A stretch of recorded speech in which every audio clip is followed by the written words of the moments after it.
Hey everybody, welcome to Valentine TV. Thank you for joining me on tonight. Please don't forget to like, subscribe, share if you can, and please hit that hype button. I appreciate it so much. Tonight's video reaction is coming from MURAD MERALI.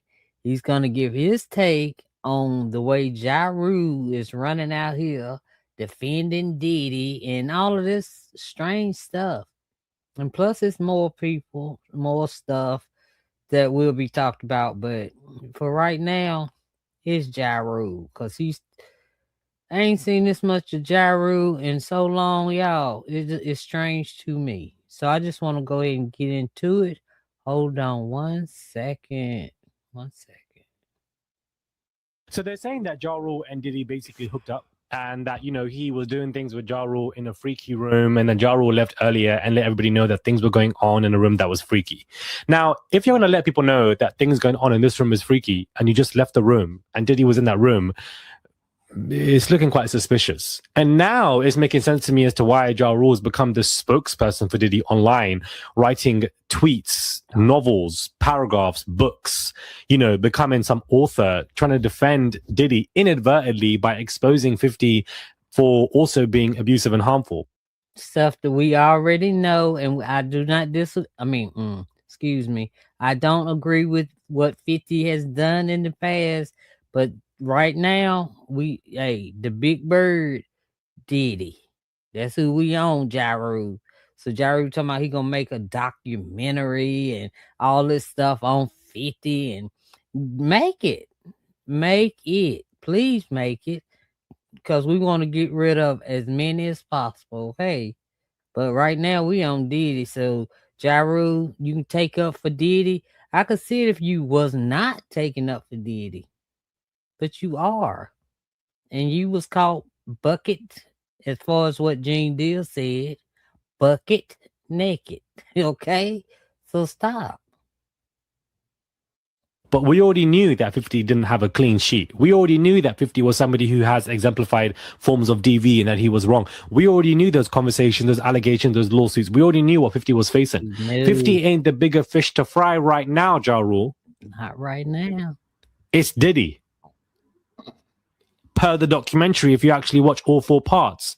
And the real people, when it comes to the Diddy stuff, already know what happened in that Diddy documentary before it came out. Like, we already knew 80% of that, 90% of that, all of it.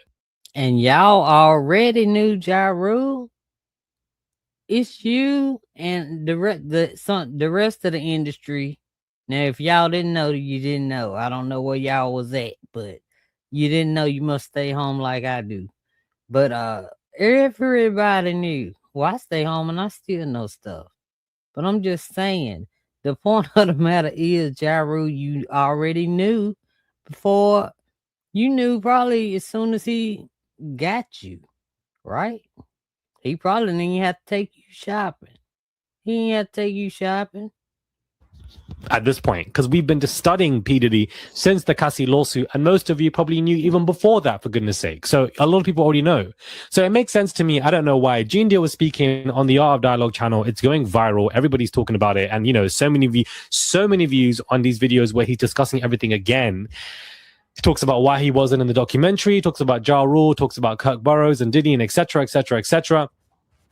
And it just is interesting to me, like, is there ammo now as to why Ja Rule is running his mouth so strong about 50 in this? Does he feel guilt for what happened in those freaky rooms and therefore wants to downplay everything? Or is he a paid agent because Lord knows Ja Rule needs the money, the coin. He's not selling out stadiums out here or #1 singles, probably to try and do, the most, because we know Diddy likes to go dirty. We know that he likes to go dirty as possible. We've seen this in clips now. And so I wouldn't be surprised if he went to go and hire 50's enemy to try to do the most to expose 50's abusive past. Like, we know about it. We're not excusing it. 50's wrong for it, but he's not the bigger fish to fry right now. Pick your battles, fight your battles. And we're talking about flipping Diddy. And we know that these gay allegations are quite strong now. Prior to the trial, we only spoke about gay conspiracy theories when it came to Diddy, but now there are multiple gay lawsuits, civil lawsuits from. And we don't even care about Diddy being GAY. Don't even care about it. We care about that he he forced other men. It's a different. Don't you know, Jaru? Don't you know the difference between being forced and consent? Did he force you, Jaru, or did you consent? Because you look like the way it was told, it's like you had a lot of fun coming up out that room. Man, you was bragging to your cousin that came to see what was going on with you, huh? Men claiming Diddy sodomized them. That there was Diddy's, semen in their mouth and they were locked in a van. That they were that P. Diddy was collecting the damn fluids, for goodness sake. All of this has come out now. So it's very plausible that Diddy was either doing stuff with French, Rick Ross, DJ Khaled, like all of them out there, but especially somebody like Ja Rule, who for some reason is so vocal. Because why now are you letting the whole world know that 50 is a hypocrite? I don't understand. Like, I don't get it. You guys have been beefing for the last 80 years. Why couldn't you have been speaking about this before? Why now are you writing paragraphs and stories about how 50 is XYZ? It's like you're an op, you're an agent of chaos when we're focusing on how Diddy is the main evil person, but you're saying, no, wait, let's look at this other person who's also done bad stuff when Diddy's done 3 times more. Why would you not be applying pressure on Diddy? I honestly don't get it. I just find it to be so odd that this man has come out now to let the whole world know that, 50 is a hypocrite. It stands. I agree with Ja Rule, but this isn't the right time to discuss it. The right time to discuss it was prior, not right now, when he is exposing an even bigger villain in the industry who has been running these cities like flipping Gotham and being the judge. That had all y'all running scared. Ja Rule might not have felt like it, but was scared to say no. Ja Rule, we trying to help you. You must not want the help, huh? And y'all. Okay. And unaliving so many people, whether they're big people or not. Exactly. Are you an agent of chaos? Because that's what it's given, Ja Rule. What were you doing in that room? What were you doing in that room? This is Gene Deal's words, that you came out of that room earlier than Diddy and you were letting everybody know that freaky stuff was going on in that room. Now, if you're telling everybody that and Diddy was in that room, like, come on now. We weren't born yesterday, guys. Aubrey O'Day is revealing why she was in hospital, and it's because she... All right, that's all on Ja Rule at the moment. And Aubrey O'Day, yeah, she got sick, I guess. Once you finally read the emails and stuff, because she said she hadn't read it until the documentary, the emails and texts and stuff, whatever. Yeah, she said she hadn't read it, and then when she realized how yeah, I'd have been sick too, girl. So that's why they say she was in the hospital. When I heard she was in the hospital, I was like, oh Lord, I hope they don't try to get her. And y'all know what I mean. Y'all know what I mean.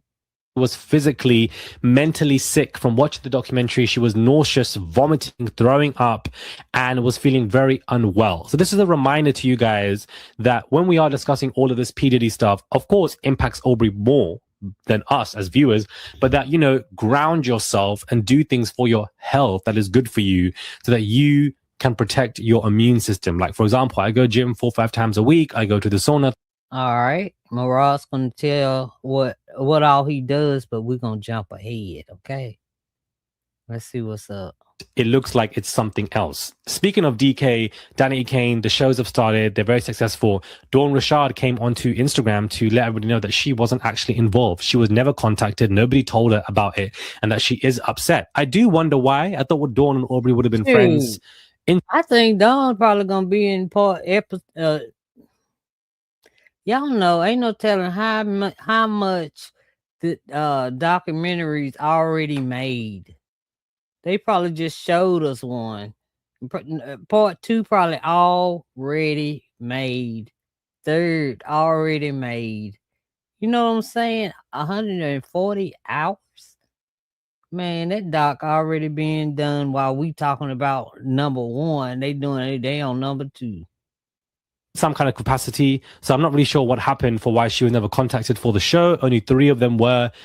I don't understand. Domestics, issues behind, pick your battles. This ain't my battle, Jao. So, you know, pick your battles. Not sure what's going on between them two, but she wanted everybody to know that she wasn't ever invited. Now, Diddy Docket on Twitter, the app X, is tweeting some chapters, some books about Faith Evans and how she was afraid to go up and saying she didn't want to do it, and that Diddy basically forced her and was like, you're not going to ruin this moment. Y'all remember that. Y'all This is how I remember. know Diddy killed Biggie. I'm so sorry. Because what do you mean? This is your moment. This man wanted the Rolling Stone cover. He wanted his Biggie's fame.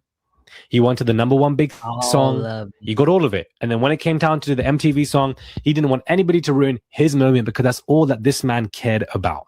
His moment, his moment, his moment. He wanted the fame and fortune. He was jealous of Biggie and he wanted to take. Now when I see that video, or you know, I keep seeing it online, that part of it, when I see it, it makes me sick. Diddy makes me sick. I hate that because I got a feeling you did it too. God know what I'm talking about. I think Diddy did it, and he about to get revealed.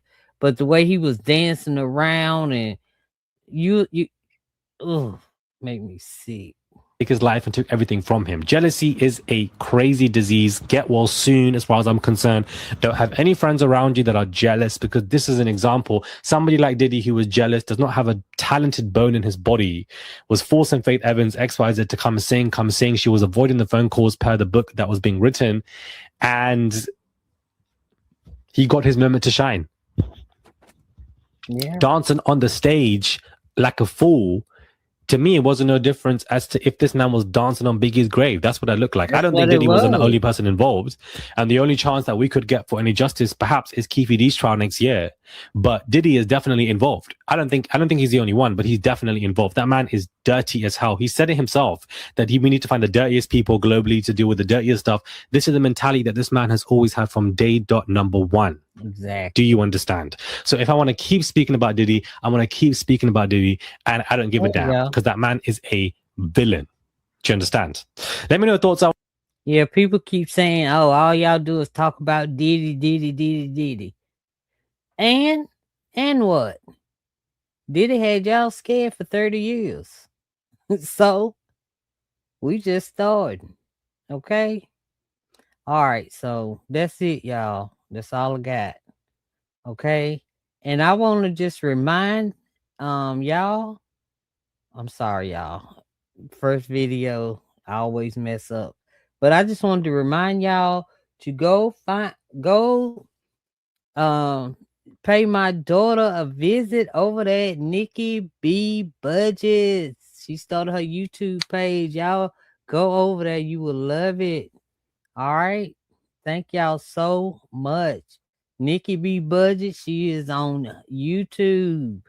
All right. I'll talk to y'all later. I also did a reaction on her video yesterday if y'all would like to see that also. But yeah, Nikki B Budgets, my daughter. All right. I'll talk to y'all later, okay? All right, y'all. Don't forget to hit that like button and subscribe to the channel. All right, bye, y'all.